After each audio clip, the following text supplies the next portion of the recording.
I dig your colors, girl.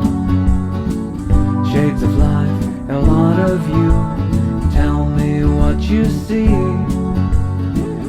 through your eyes of changing hue. Hello, you're listening to the Hello Colour podcast, an audio experience with added rainbow rays, and I'm your host, Momtaz Begum-Hossain. I started this podcast to share my knowledge as a colour therapist, hoping to inspire you to become more aware of the colours in your daily life and how you can use them to your benefit. Episodes are a mix of colour therapy topics and deep dives into specific colours.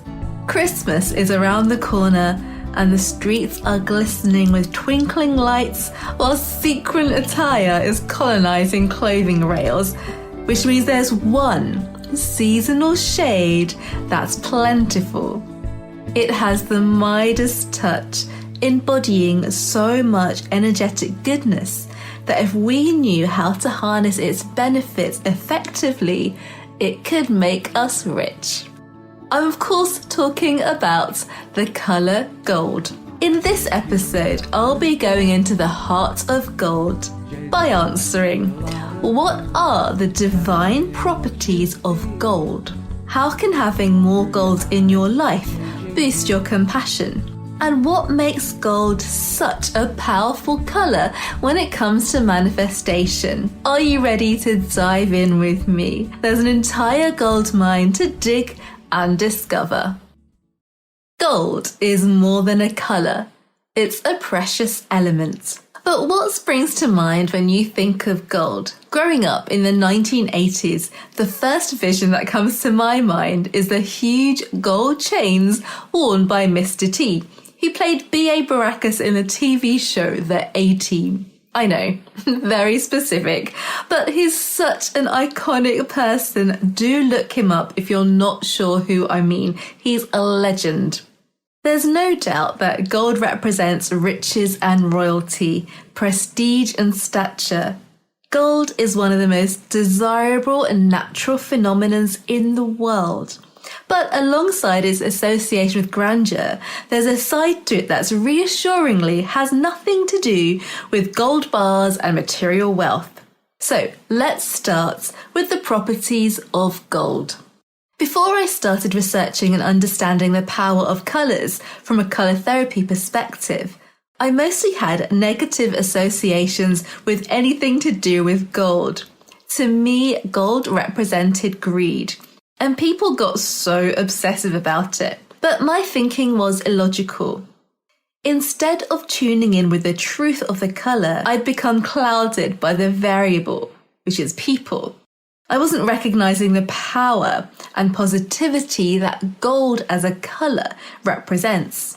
You see, gold is much more spiritual than it is selfish. It's a divine colour, respected by ancient civilizations since time began. In the era of the ancient Egyptians, only pharaohs were allowed to wear gold, in life and death.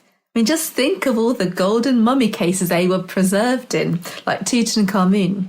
But why were they and other civilizations so fascinated by gold? Well, gold was connected with the sun, the provider of light and energy, which is the ultimate source of life.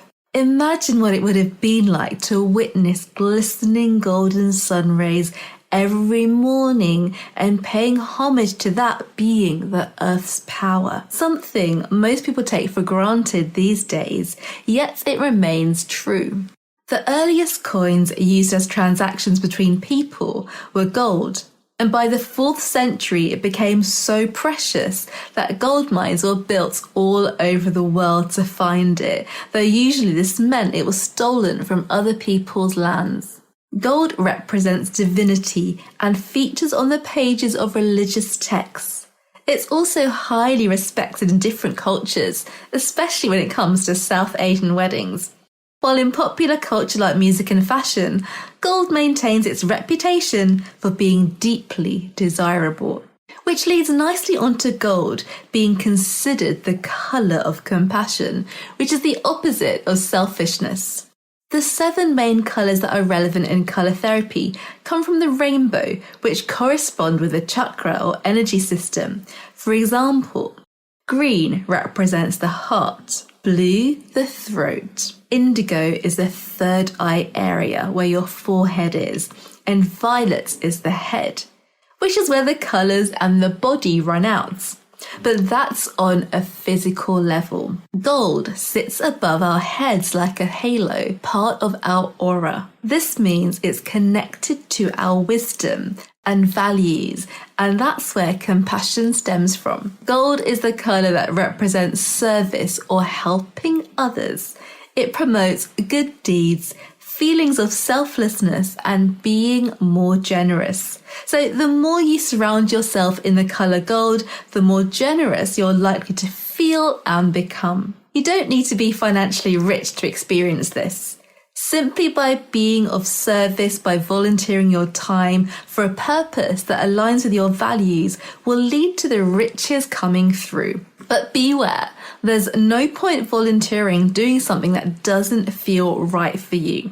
I found myself in this situation this week. I signed up to do a volunteering project a few months ago.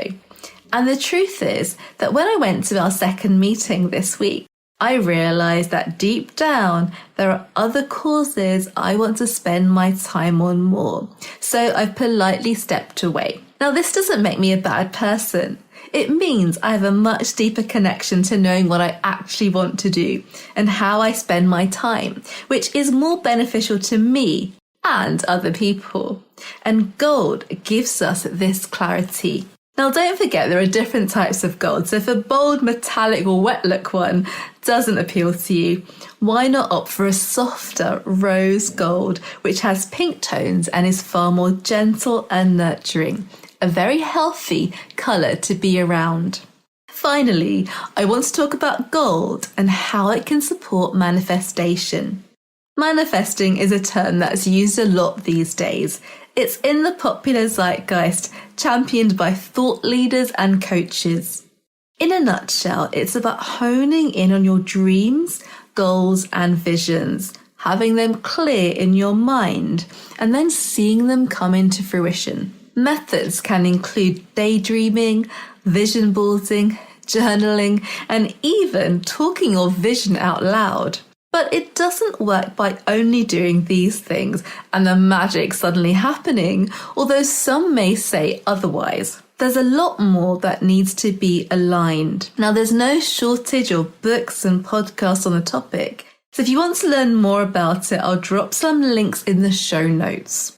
An aspect I want to focus on is setting very intentional, specific visions. So an example might be, I want to sell my homemade jarred pickles in Asda. When you put that wish out into the world, it's so specific it gets heard.